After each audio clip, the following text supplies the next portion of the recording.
Likutei Sichos, Chelik Yud Zayin, Volume 17, the Sicha for the second Perek, the second chapter of Pirkei Avos, specifically on Mishnah 13 of chapter 2. Now, just as an introduction, a brief one albeit, the Mishnah in this chapter, beginning with Mishnah 9, describes the 5 great students of Rabbi Yochanan.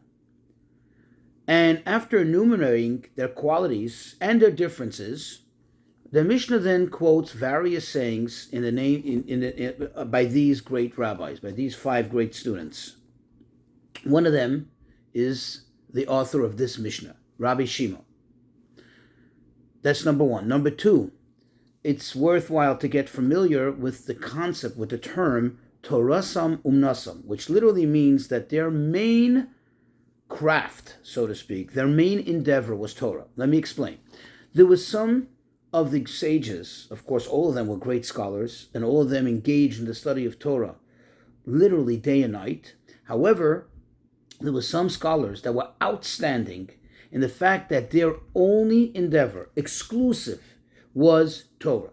Nothing else. As if to say their only craft, their only profession in life was Torah.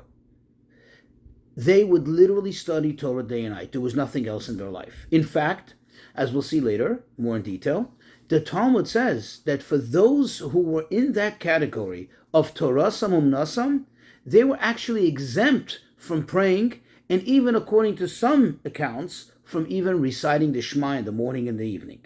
In other words, it was considered that their Torah was on a great such a great level, as we'll understand later, that they did not need, they just didn't need, they weren't, not just that they weren't required, they just didn't need the effect of prayer and of reciting the Shema.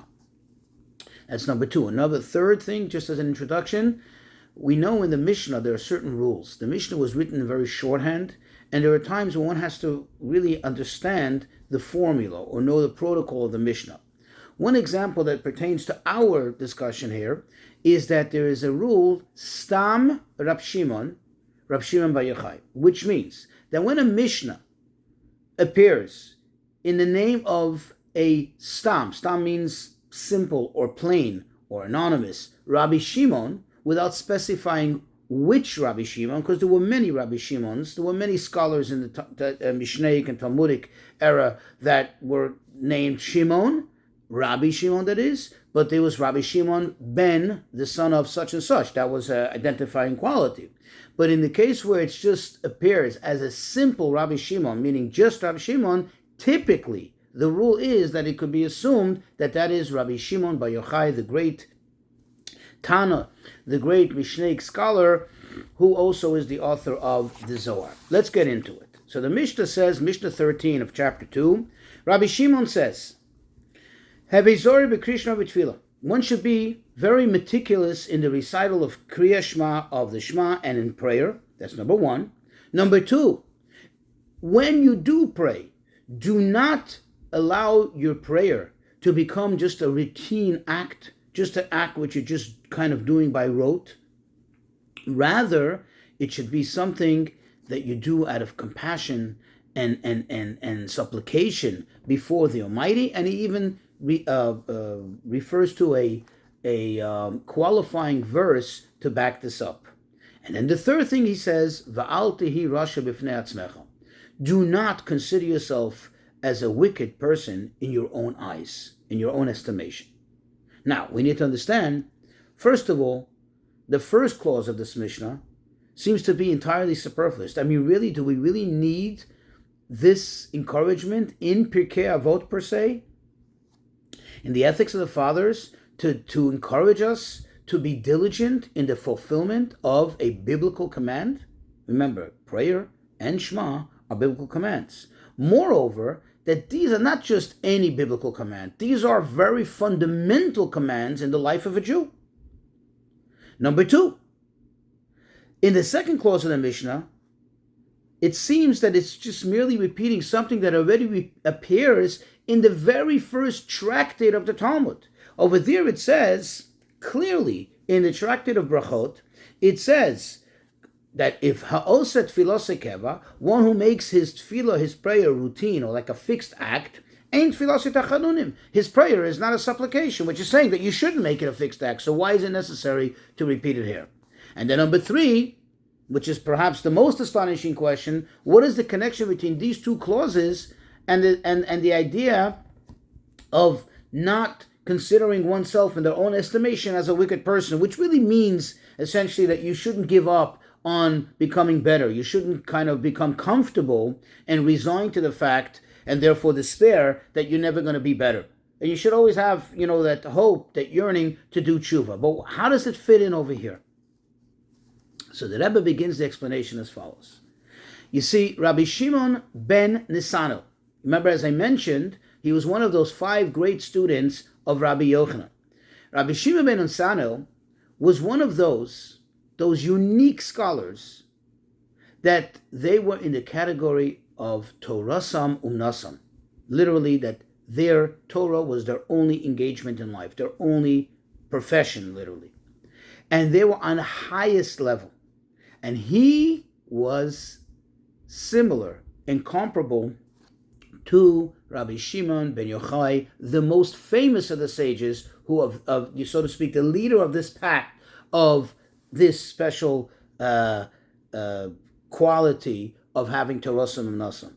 And therefore, it follows that he himself, this is Rabbi Shimon ben Nisano himself, would not interrupt his study of Torah in order to recite the Shema or in order to pray. And therefore, he found it necessary to direct his students, to warn them not to take a cue from his lead, not to follow his lead, not to look at him and think that saying the Shema, reciting the Shema and praying is not such an important act, is not something that's important in the life of a Jew. But, and it's very typical, because if you think about it, typically students watch and observe and learn that way from their master, from their teacher. So therefore, he had to tell them, make the objective of reciting Shema in prayer, make it something of utmost importance in your life. And that's why he used the word Havei Zohir. You should be careful, you should be extra diligent in these 2 mitzvot. So that answers question number 1. To answer question number 2, then he turns to his colleagues. Now, when he turns to his colleagues, he's not just turning to any colleagues, but colleagues who are very close to his level.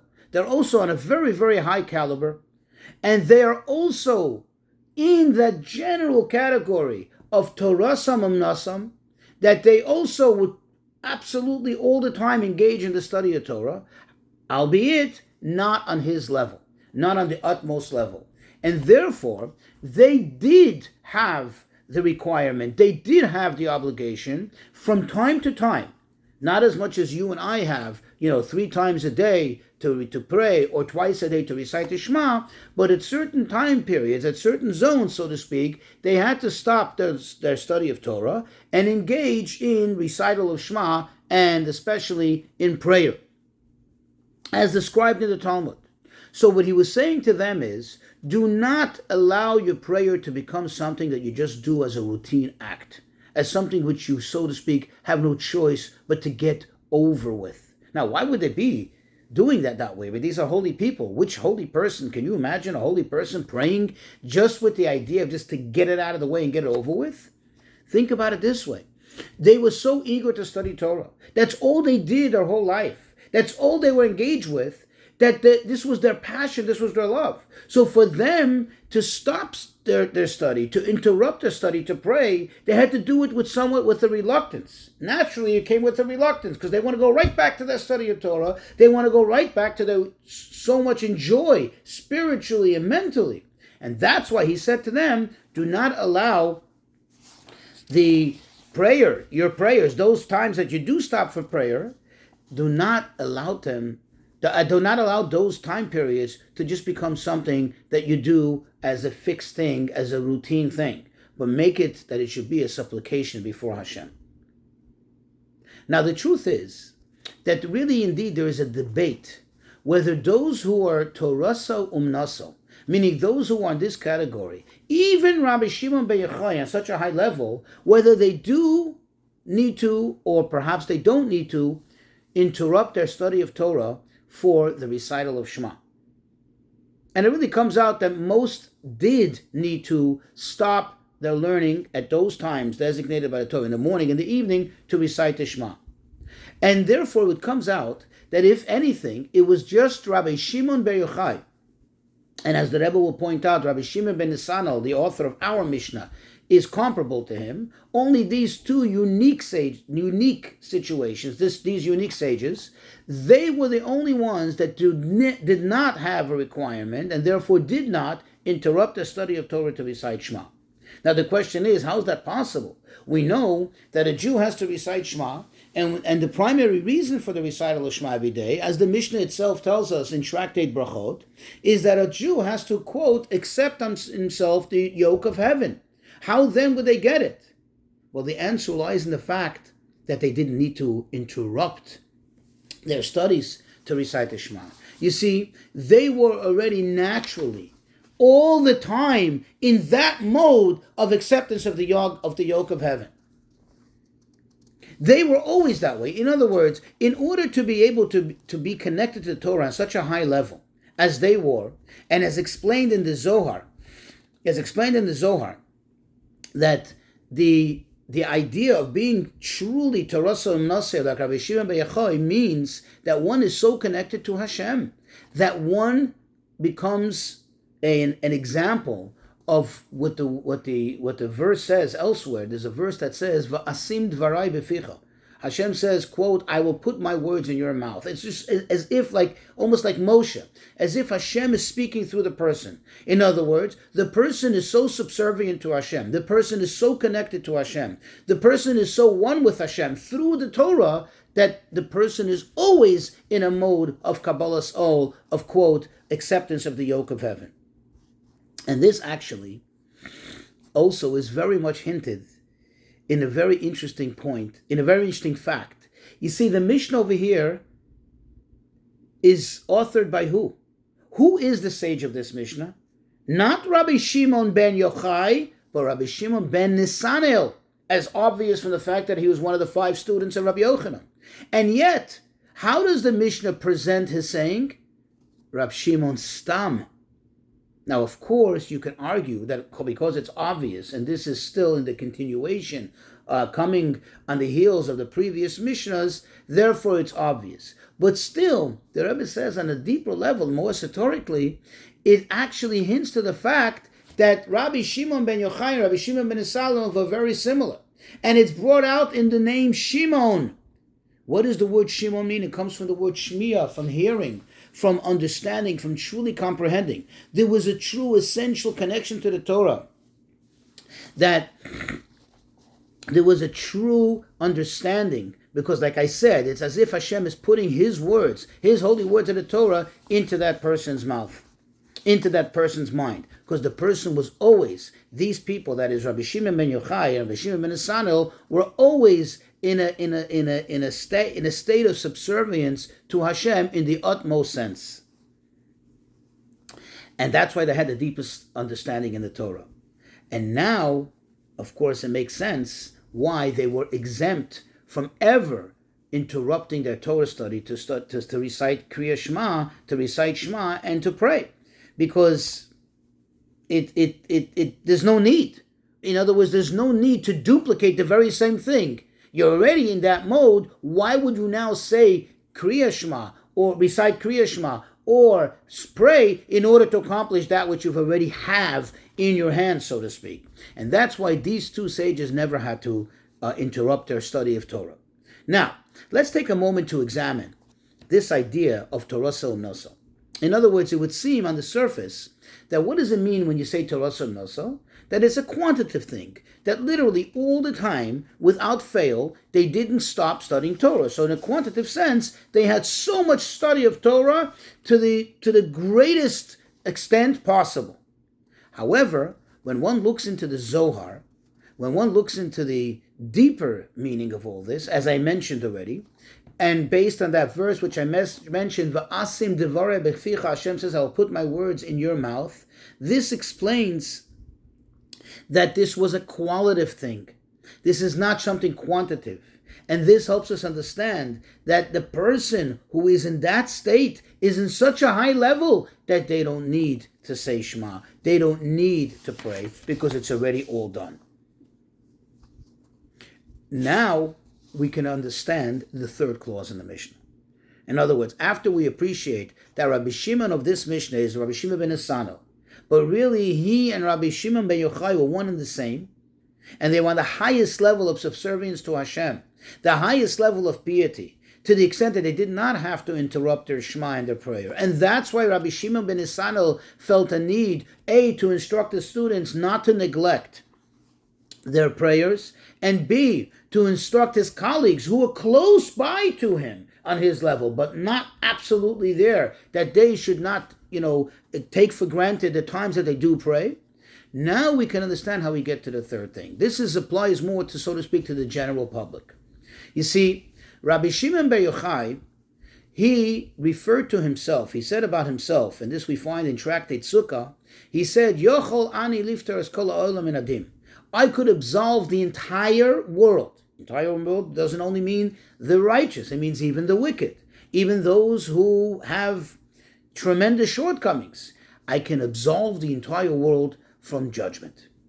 Now, what does this mean? This doesn't mean that he didn't say I can bring about that everybody should do tshuva. I can trigger in the hearts of everyone they should do tshuva. That's not what he said. He said I can absolve them for judgment, which means that even when they, quote, remain in their state as they are, with all their iniquities, with all their shortcomings, with all their sins, yet the merit of Rabbi Shimon bar Yochai was so great that it can override any need for judgment. It can tolerate even the sins and protect the entire generation in spite of their shortcomings. Now, you think about it.